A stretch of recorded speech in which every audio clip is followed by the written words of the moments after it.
All right, thank you, Tara, and thank you to everyone who is here right now and perhaps will be watching this in future times. Thank you for bearing with me. Problems from the other week. Most of you, I think, work with technology, so you probably know the score. I'm going to talk to you today about a game that I'm helping to make called Super Upbeat. It isn't. Let me jump into a presentation, and you can stop looking at this and at something else. Great, thank you very much. Okay, well, in fact, I'm not going to be on the slide very long anyway, but this is kind of like a marker because I wanted to show you a video first. It's just a promo video, just to give you some idea about what I'm going to talk about.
Okay, so obviously no gameplay in that, but it gives you some idea about what I'm going to talk about. I'm sure perhaps many questions, but I suspect you have two. First of all, this talk is supposed to be about something new in story games. I'm sure you're wondering, well, what is new? And you're probably also thinking, who this guy? Who am I? Why am I talking at you? So let me say a little bit about who I am. So I have completed 4 years teaching at RPI. I'm professor of practice in the GSAS program, and I teach various classes focused essentially on storytelling in games and also on historical simulations. I have a PhD in creative writing and a master's in global history. I wrote a thesis about the shortest war in history. For those of you who might be interested in a pub quiz at some point, it's generally timed at between 38 and 45 minutes. It was the Anglo-Zanzibar War in 1896, and Zanzibar is about there, an archipelago of islands off the coast of Africa, perhaps now most famous for being the birthplace of Freddie Mercury. Anyway, previously on my life, prior to coming to RPI, most major publishers, I think, Atari, Ubisoft, Sega, Nintendo, Sony, 2K, Microsoft, BBC, Tripwire, Epic, amongst them. I've worked on over 50 published games in most genres, on most platforms, since the late 90s, early 2000s. Most recent games would be things like the Borderlands pre-sequel, DLC Killing Floor 2, Civ 6, Planet of the Apes, and Fortnite, the game that came out on Stadia few months ago called Lost for Words, which I helped out on, and I'm helping out as a voice producer, voice director on a leadership simulator called Burden of Command. I've also made contributions to various books on games writing, co-wrote one of my own, wrote some short stories, wrote for CTV, have a movie in pre-production in Belgium, and I'm now a professional board game designer as well, focusing on historical topics. I also have a new development studio called Trojan Duck, and that's what I'm going to be talking about to you today. So player agency in narrative-driven digital games. Usually how agency is represented is through choices that shape or give the impression of shaping the unfolding experience of the story in the process of happening. Choices may only be available at specific moments. Think about things like Walking Dead, Planet of the Apes, Last Frontier. This is the kind of thing I'm talking about. So you have some text on screen, you have some user interface that kind of times you out if you don't make a certain choice, but ultimately you're going to make perhaps a binary choice, perhaps a choice from a few other options, designated junctures. Or choices are permitted as available quests. You choose whether to take these quests or not after unlocking specific checkpoints in a sandbox game. Perhaps inside those quests you have choices that you're also being tasked with, asked whether you want to make or not. Let someone live, give them the sword or whatever. In either case, there may or may not be different available narrative endings predicated on player choices or possibly other tracked player metrics, which lead up to the ending, giving you actually different endings. There's also another common approach to player agency. This is the agency of discovery. It's what we see in what I think is unfairly called pejoratively walking simulators like Everybody's Gone to the Rapture, Got Home, Amazingly This Finch. Players have a degree of freedom, quite constrained freedom really, but nevertheless a degree of freedom, usually in a 3D environment, to explore the world and engage with it. And we also get hybrids that blend the in the process of happening agency with the agency of discovering something that has already happened. Examples would be things like BioShock and Bloodborne and the Borderlands series. You're doing both. You're shaping the story, countering new things, perhaps making choices along the way, perhaps making choices on side quests and so on. But also you're uncovering something that's happened in the past. One hybrid, which to me seems clearly inspired by immersive theatre, has the story in the process of happening, but the player has no agency to change it. It's the agency you can usually see where the story has already happened. Thinking of Sleep No More, an immersive theatre experience that pre-COVID was showing down in Brooklyn. The audience members wear these anonymizing masks, these kind of white plague doctor masks, and the choices that they get to make, their agency is not about shaping the story. Nothing they do not really allowed to do anything apart from just wander around. But they can choose which directions they go in. They see two actors come into a room, perhaps there's a scene, perhaps they kiss, perhaps they fight, and they part, but they don't part by the same exit.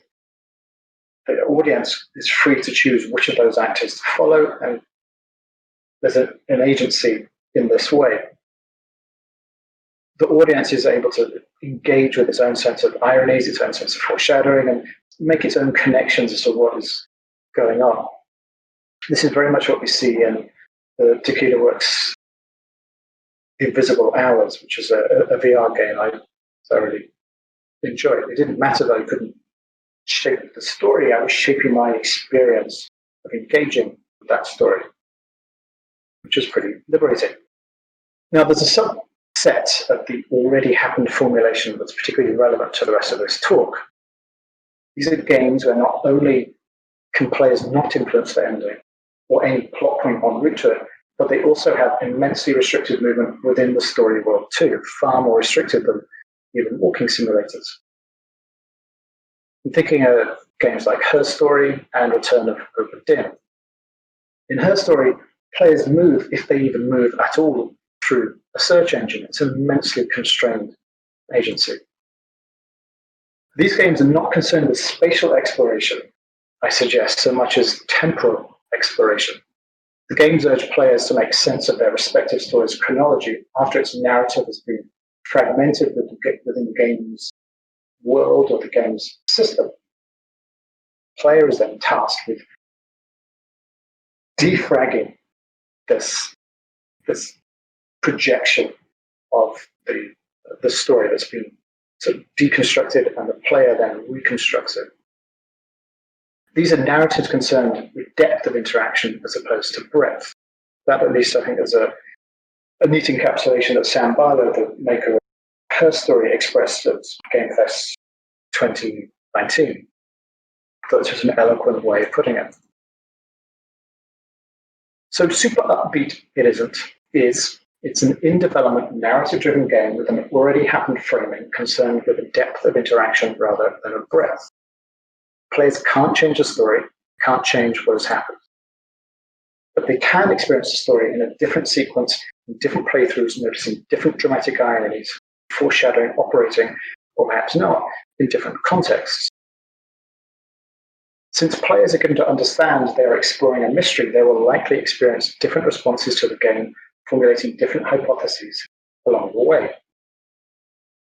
None of that, you're right, is new. So what is?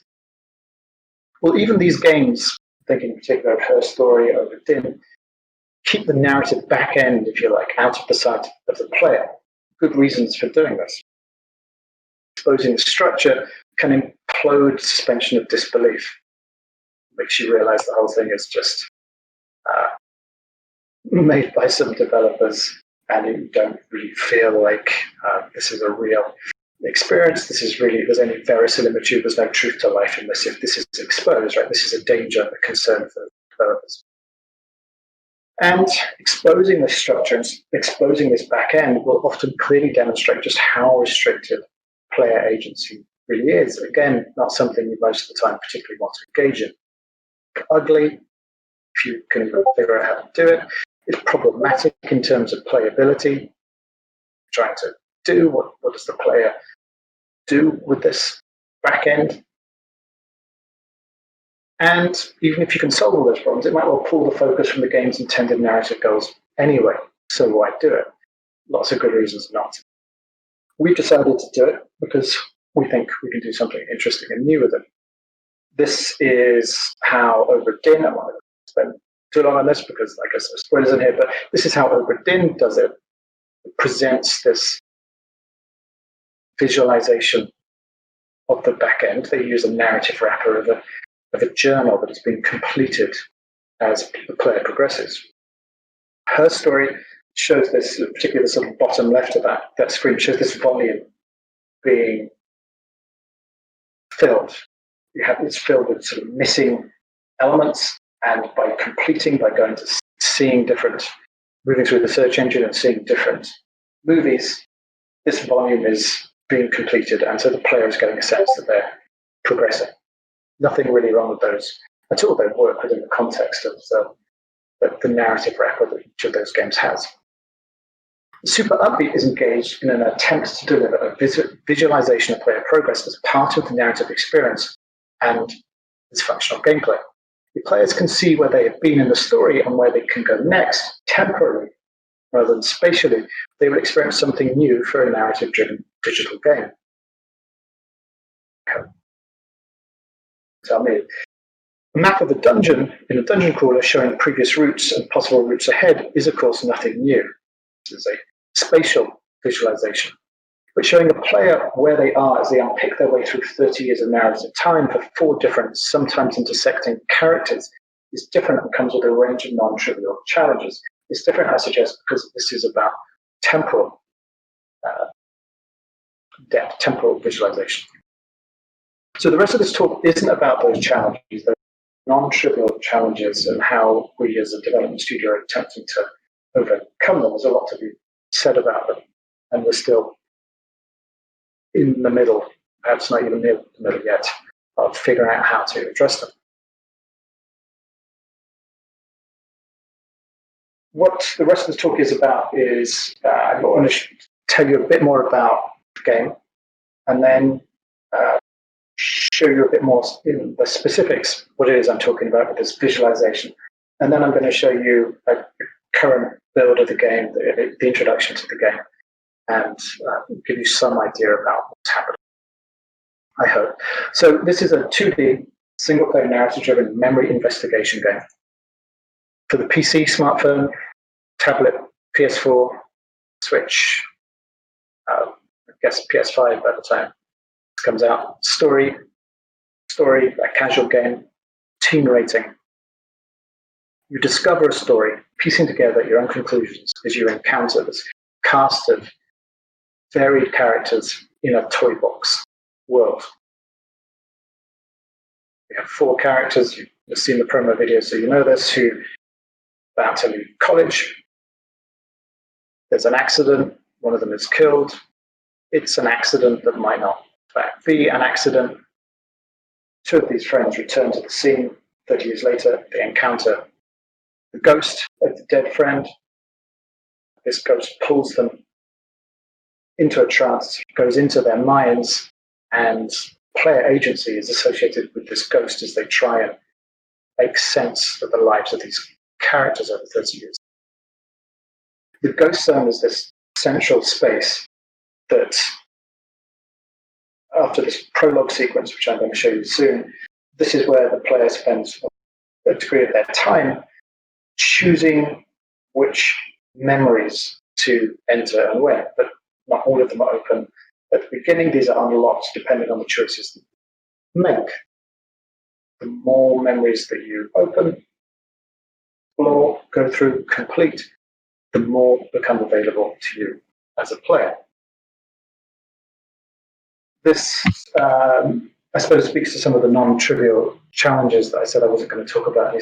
So I'm not going into any real detail, but you can see there are different kinds of ways that we have to communicate to the players what the current state is, whether this memory is unlocked but not quite available, locked but not able for them to make any more sense of, because there are other memories that they haven't unlocked that would help them fully unlock that level, and various techniques to do with keeping the screen look dynamic and interesting as the player rolls over with a mouse cursor or perhaps with their finger. Anyway, the point being, as I said, that as the players progress, this screen, this ghost zone, becomes increasingly populated, showing the players not just what's possible for them to still do, but also recapping effectively on where they've been, and again, giving them this degree of choice as to how they're going to shape their experience. Perhaps they're more interested in one particular character and they start exploring that character in more depth. Or perhaps they sort of dot around fairly randomly. So ultimately, this ghost zone screen will become very populated with about 60 to 70 memories and dreams. Sort of basic visual grammar of black and white being something that's not available yet, and color being something that's something they've completed.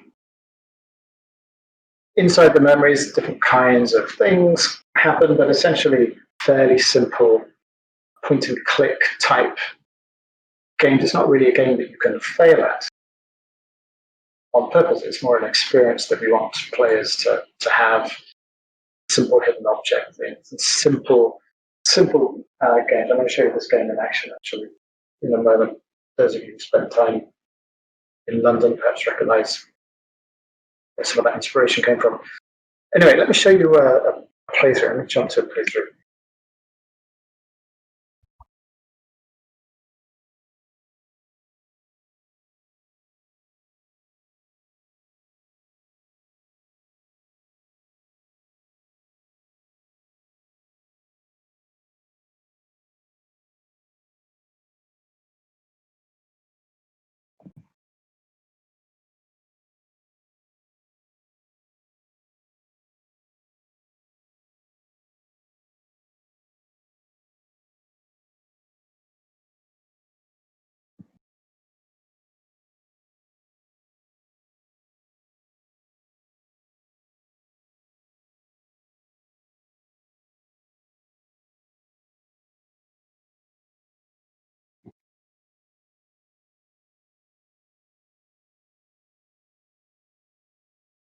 So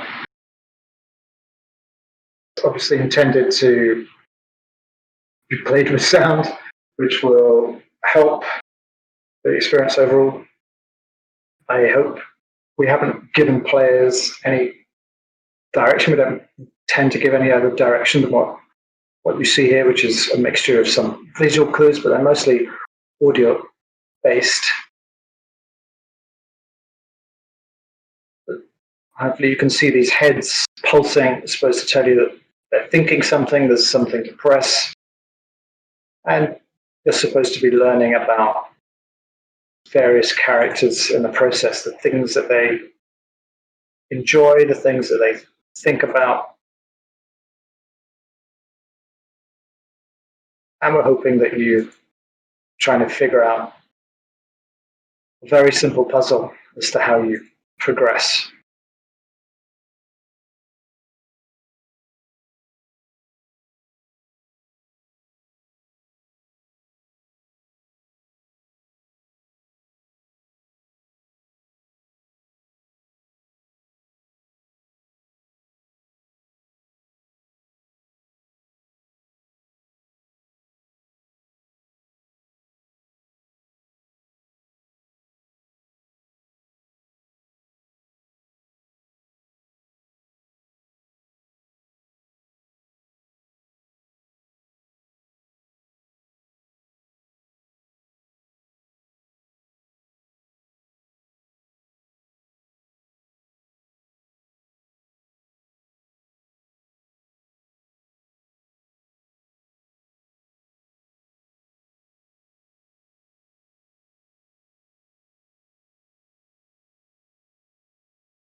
So you obviously can't hear it, but the music is intended to be generating this sort of somewhat ominous tone mixed in with this evident lightness.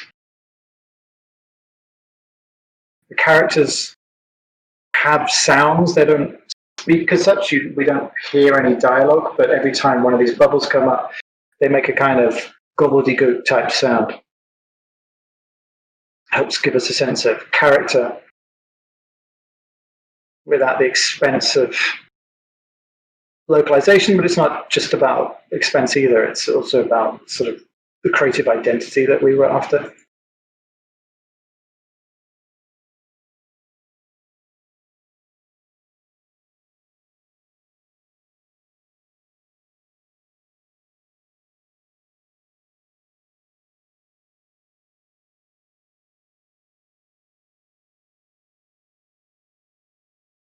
Sort of ominous sounds that's ratcheting up. We hear thunder.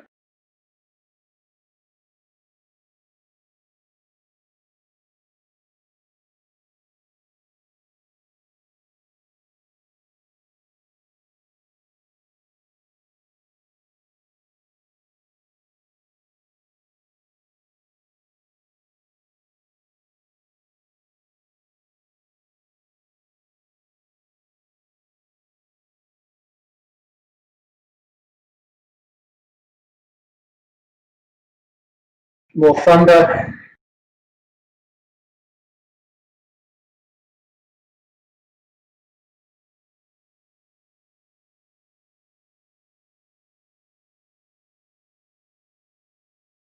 Comedy pratfall sound.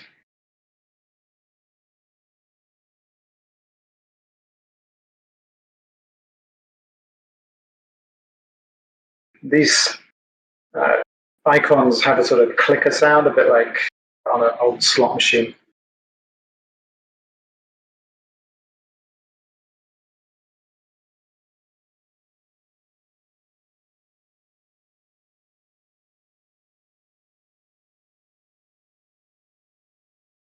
Clicking tot, a clicking ticking clock type sound.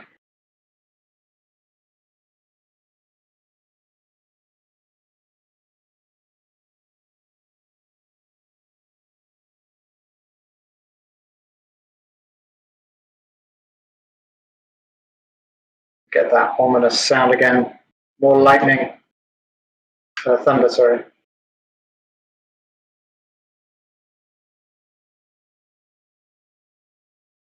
Heads pulse, so player knows to go into this routine again.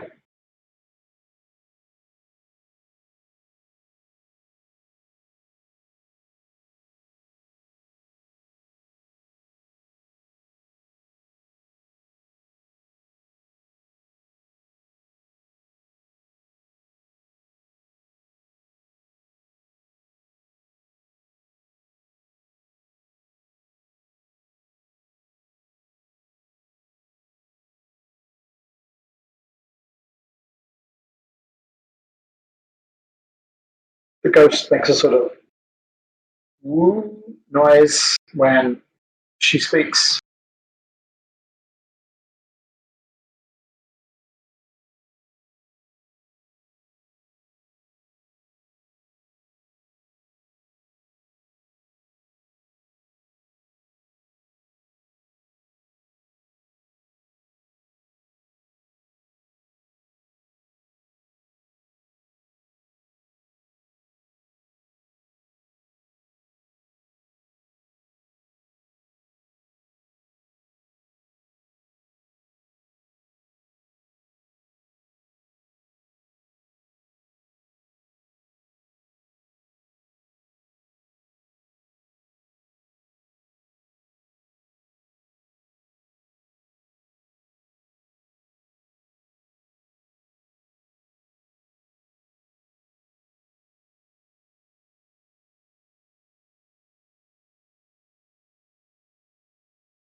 This is a placeholder movie. As Pansy Bloom, the ghost scans these characters, kind of goes into their minds. It's still very much in development.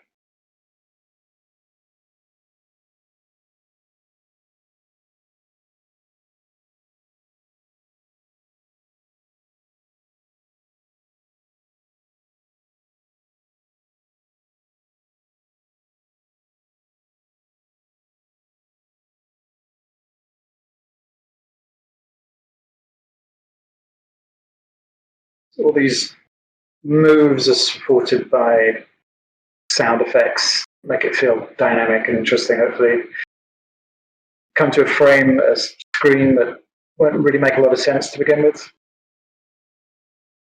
Sort of blurry images. Player will just sort of spend some time in here thinking, I don't really know what this is about. This will come to make sense later on. These will be key memories that will be discovered in the course of playing the game. A player will be redirected back here and they can track their progress that way too.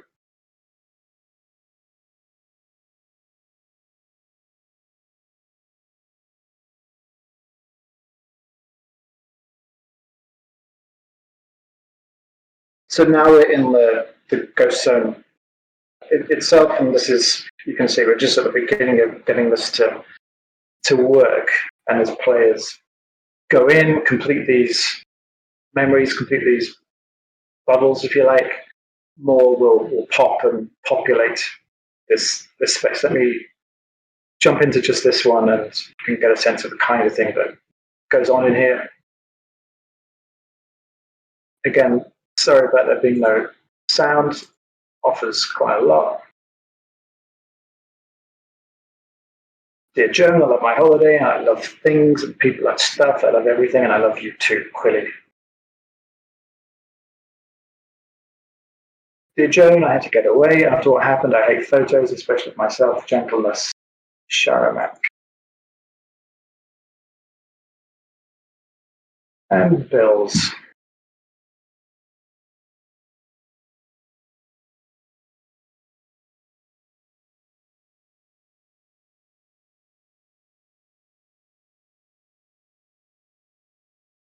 So again, no tutorial, no direction for the player. They just have to figure it out for themselves. It's hardly a difficult puzzle, so we just trust their ability to figure this out.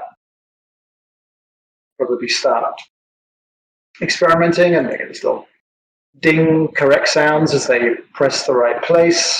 hoping that they figure out that, in fact, this is where they have to get to, working to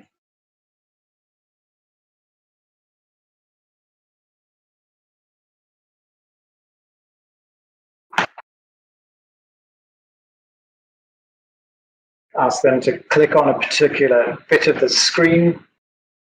In this case, hoping they figure out that it's the ears. And again, they just got to figure out for themselves what it is that they think we're asking of them.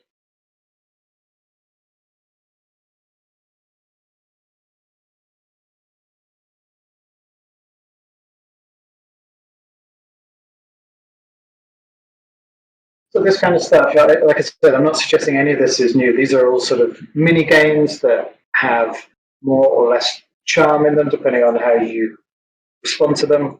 They're not ever really difficult. There's a variety of them, and I'm not suggesting that these are new.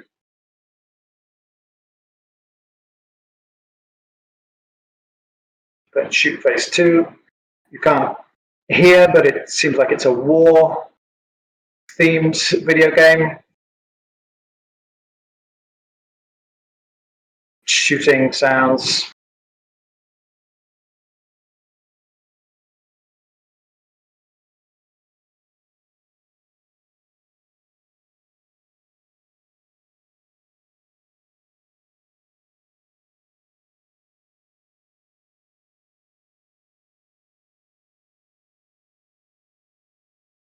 Big yawn.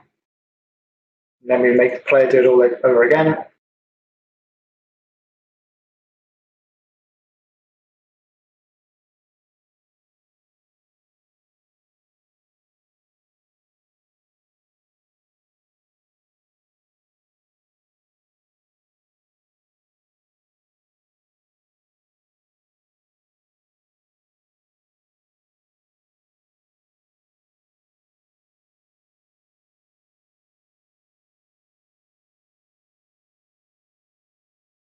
You hear a sort of hitting sound, someone hitting a pinata sound.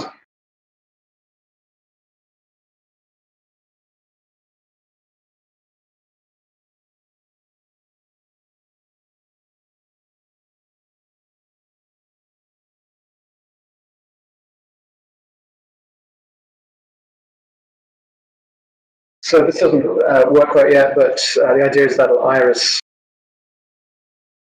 out on that pinata character, and that the new image will stick on that, so that we'll get a sense of where we've been, where we haven't gone yet, and these bubbles will transform according to the progress we make. As I said, this is the point at which things would populate out. You'd open up some more connections that, in conjunction with some other previously completed bubbles, would allow the player to progress and explore more things. And that's that populating of this visualization of player progress that I am suggesting, I think, is somewhat new. It can't see much of it yet because we're just starting, but it gives you a sense of this is the trajectory that we're on. This is what we are about to, in the process of trying to make real.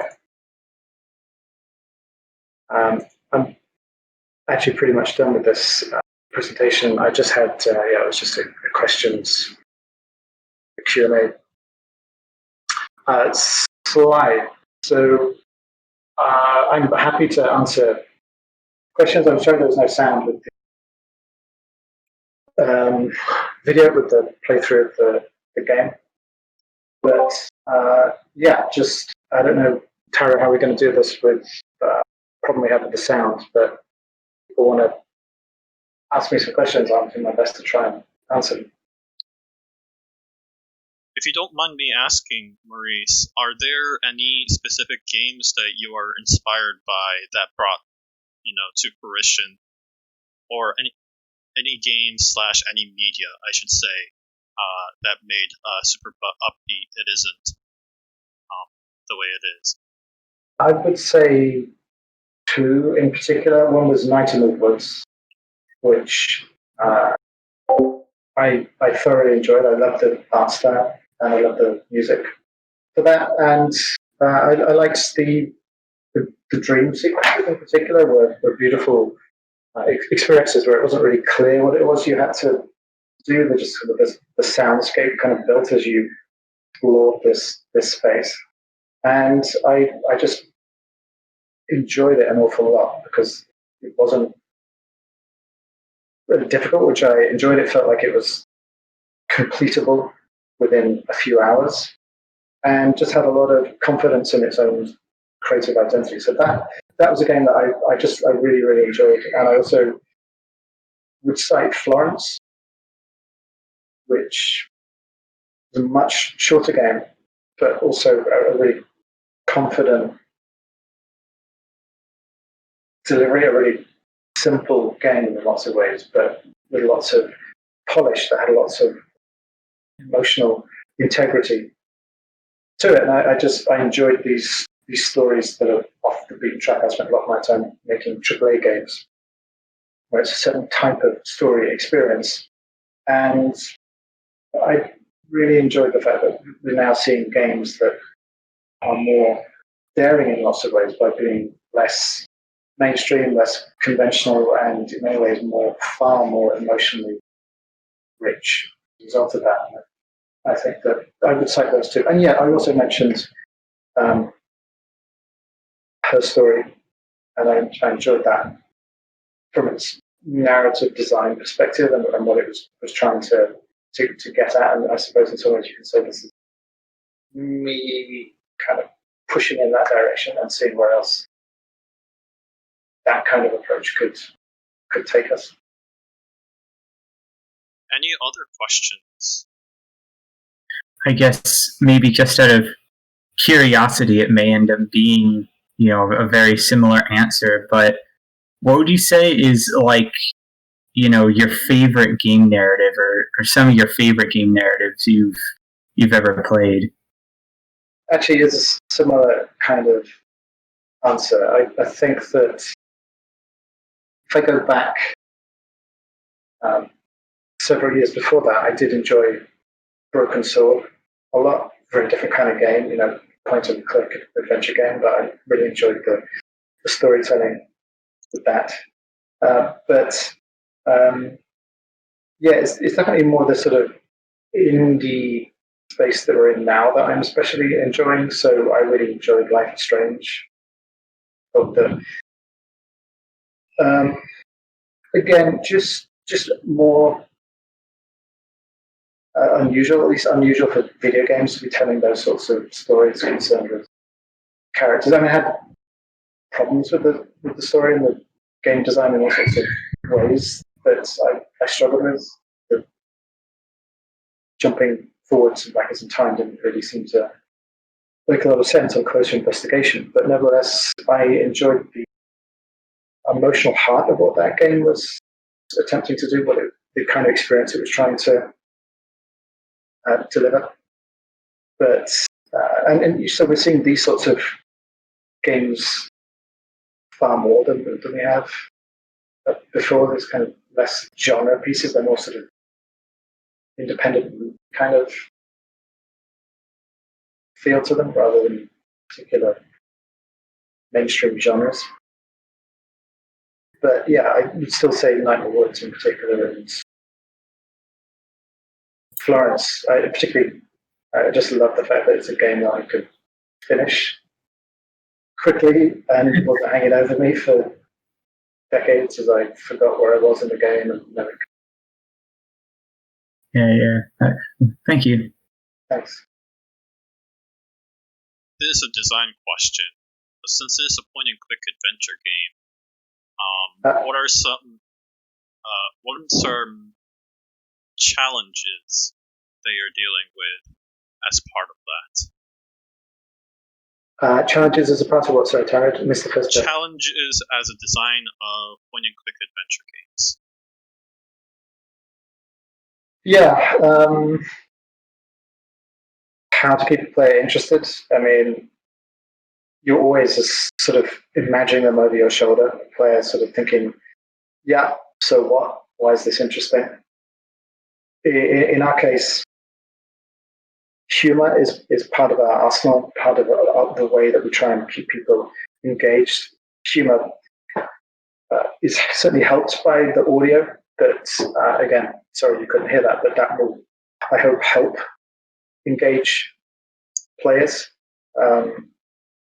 In some ways, to some extent, we're sort of surrendering some of the problem by saying this is not supposed to be difficult. You're not supposed to be scratching your head saying, "Oh, I can't figure this out." So by the time you have thought, "I'm not so interested in this screen," or kind of this mini story, or perhaps even this character's part of this character's story, their particular narrative, I'm hoping that effectively they'll be through those screens and they'll be onto something new and something different. So that comes with production costs of, well, how do we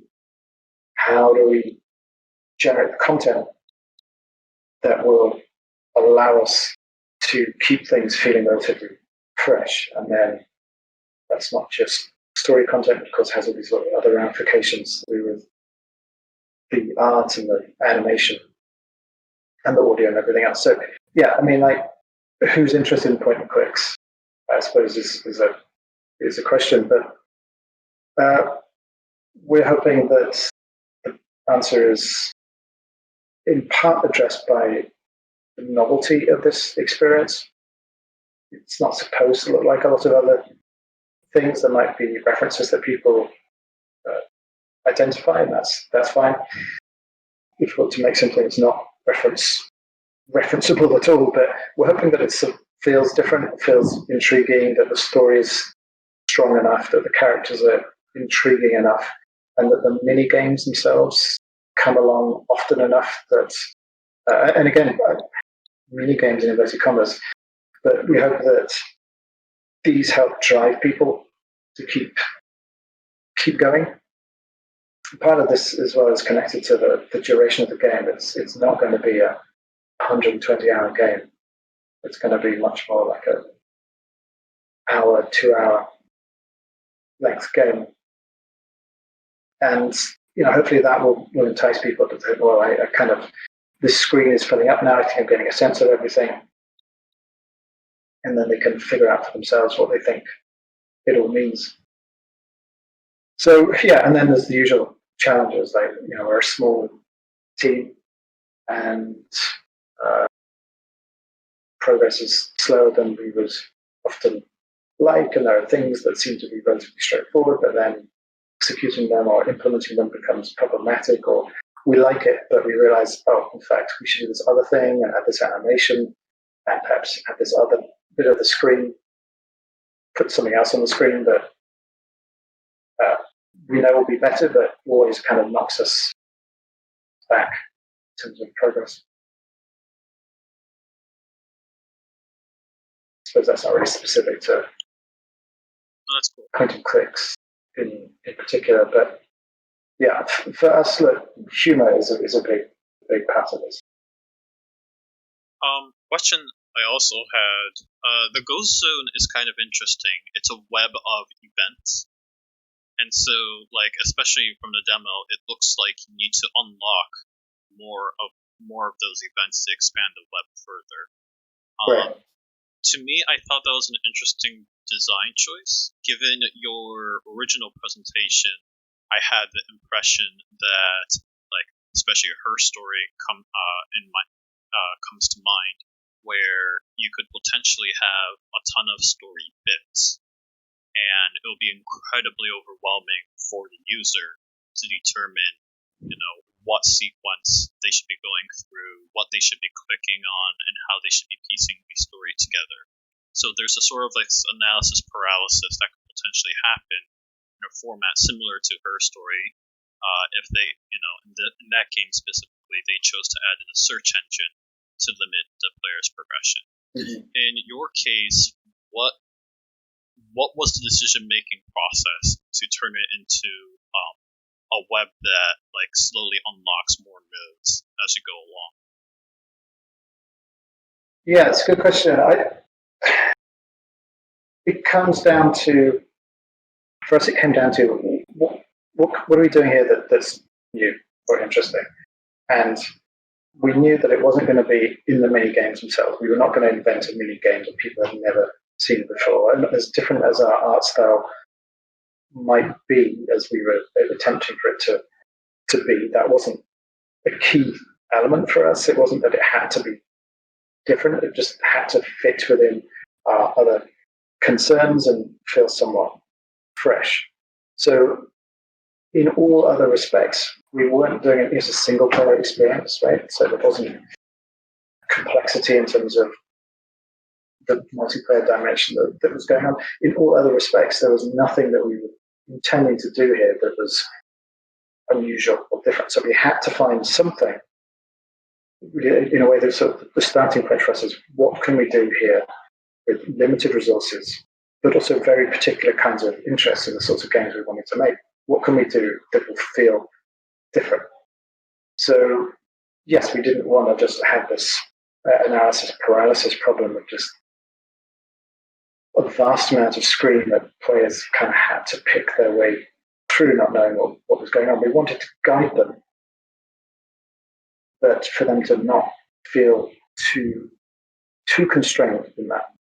And in fact, really, in truth, the search engine gating design of Her Story, if you looked at it in detail, I suspect you would find that it was relatively constrained and relatively and fairly controlled.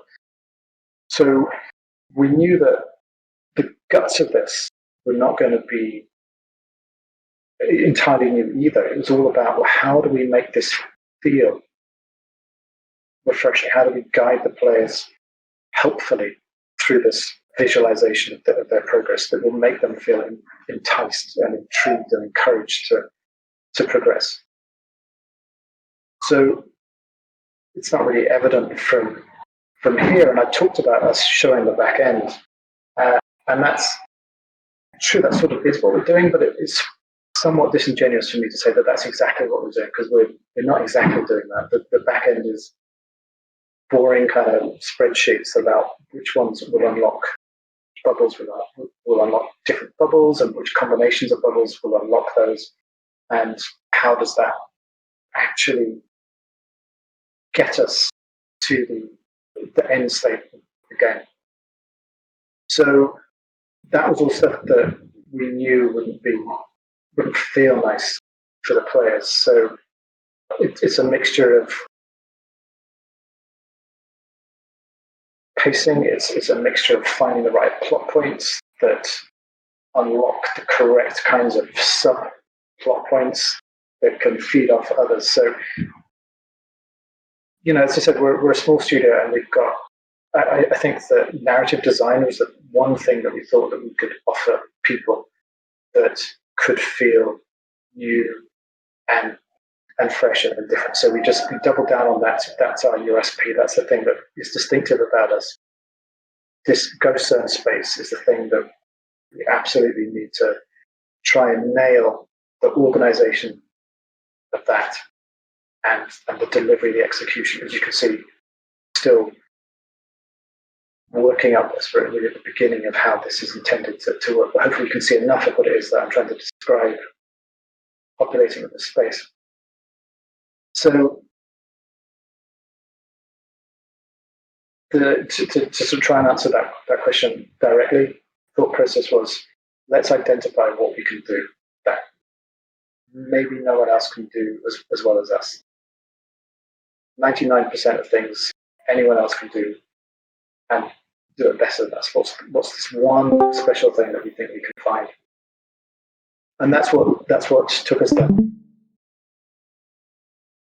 Yeah, I was curious about a couple of things, actually. Well, as when I was looking at you were talking about the bubbles. Is that like a linear story progress, or is it kind of they get to pick their own? Like there's multiple story paths, or I was curious how that part works. Yeah, it's a mixture. So the truth is it's a mixture. So it's certainly not random. There's a combination of, there's a sequence of bubbles that have to be unlocked, but there's quite a degree of freedom as to which order you decide to, which kind of tier within the same tier, which of these do you go in any order? And we're trying to find ways of avoiding that sort of pinch point problem where you have this kind of, you've got 5 nodes on the same tier and you do them in any order. So that's great. You've got lots of freedom, except you've done the first 3 and now you've only got 2 left. And now you've got 1 left and you don't have any freedom at all. You've got this pinch point node. So we're trying to find some ways around that and using the affordances of this ghost zone space allow us to generate a bubble if we want it that might not necessarily have existed if players had made different choices. So it retains this dynamism. It's got this sort of coherent structure that we know we can't lose control of, but we're trying to find ways of making players feel as if that question you asked, we're trying to make players feel as if that sort of dissipates. So they don't walk through this game feeling as if, oh, this is a linear experience. Or they don't feel as if, well, we don't mind if they feel like they have a great deal of freedom. We realize that they will at certain points realize there are constraints on that. But yeah, we're hoping that they feel engaged by the fact that because they've unlocked these other things now engage them. And ultimately, when you boil it all down, you're left with a fairly rigid and conventional structure flowchart that says complete these and you can get this. But we're just finding these sort of baroque ways of trying to make it feel different. And in a couple of places, maybe there's a couple of things that we're doing that people won't have done before. So, yeah, for us, it's about this feeling you have that you're in the space, that you can go back and look over the bubble that you've already been in and move your mouse over it and give you some of the sound samples of what it was that you counted in there. Remember that the agency that we're trying to give you is that of the ghost who is trying to de-random these lives and try and make sense of the lives of these 3 friends. At the same time as trying to discover, well, how did she die? So anyway, I went off on a slight tangent to that question, but yeah, we're hoping that they feel that they've got this freedom to explore this universe that they are creating. So if someone's played it for 10 minutes or someone's played it for, well, in fact, 2 people have played it for 10 minutes, they ought to not look identical, these 2 different universes, these story universes, if you like. Players are directing their experience themselves. Gotcha. Thank you. Welcome. This might be a repeat of the answer might be a repeat of another question, since you have mentioned already about the difficulty of keeping the player's attention. Part of the more interesting aspects, and this is just a more generic question than really about Super Upbeat, but part of the interesting aspects of being a writer in the game industry is that you also have to take into account the effort that the player needs to spend to be able to proceed through the next set of, story beats. And to be fair, I like to think that in and of itself is the reward behind a lot of games. The effort that you spend to get to the next story beat kind of becomes its own story on its own. Mm-hmm. How do you find yourself balancing these 2 components? The part where the player needs to put the effort to get to the story beats, and the story beats itself. Well, redirect me if I'm kind of wandering too far away from this as an answer, but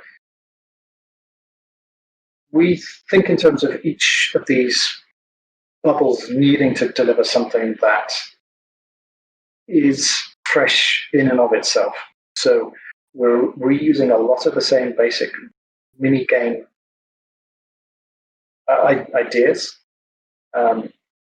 We're using you're pointing and clicking. You're almost never pointing and clicking where the timing matters. Almost always got as much time as you like. Find the place on the screen where you click with your finger. So we're always working within those pretty limiting constraints, I suppose, in lots of ways. But in fact, this gives us ample room for us to explore the characters and explore the world and find ways of making that clicking or that touching meaningful. So it's never just a random, I don't know, somewhere on the screen that you need to press anywhere. An example being, Joan hears something, so it's her ears that animate, it's her ears that move, so it's her ears that you need to touch on. Joan is playing the game, the computer game, so that's what she's touching, so that's what you are going to touch. You're going to touch that controller. You can't touch it anywhere else. Of course, it's a sort of puzzle. It's not a very difficult puzzle, and it's not supposed to be, but you're supposed to find the right place on the screen to engage with it, to engage with the agency that binds you as the player with that of the characters on screen. So that's always kind of an interesting challenge for us, and one that means a lot, because if we get that right, I'm hoping that you as the player are binding yourself to the experience. You're kind of bonding with it.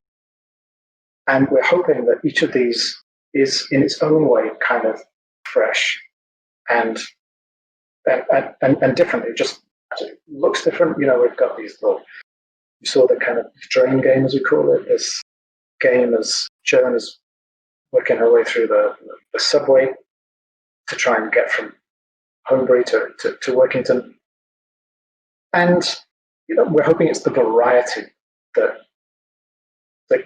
does the trick for us. This is something that I thought Florence did extremely well, both in terms of the variety, but also in terms of the metaphorical meaning that was behind what you were doing. You only ever just touch the screen various different ways, right? But the meaning that was created behind why you're touching bits of the screen and where, as you trying to, there's a sequence where the characters their relationship is breaking down, and we have a photograph of them, and it's in pieces, and these pieces are sort of fragmenting and drifting away, and you're attempting to kind of pull them back together. Well, this has real meaning and import for the player. So we're hoping that that's basically how we try and do it, is through the novelty of the experience, the fact that they shouldn't just, I would love it if someone played the whole game for however long the full game is, and someone points out to them that all they ever did was just click the mouse on the screen or just touch the screen with their finger. I'm hoping that they get so engaged with the story, with the characters, with the things that they are meaningfully doing, that they almost are surprised to hear that. I mean, why not? There's plenty of other AAA games where all you're doing is this, right? And there's meaning behind that for people. So I'm kind of optimistic that it's achievable. Certainly other games Florence just mentioned achieved it. Did that answer the question? I'm not entirely sure. Sure. Do we have any other questions? All right. Well, thank you for having me, Tara. Thank you for having me, everyone.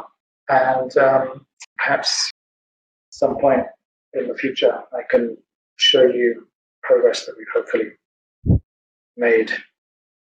And thank you, Maurice. If everyone can provide a virtual round of applause on the general chat channel, that'd be great.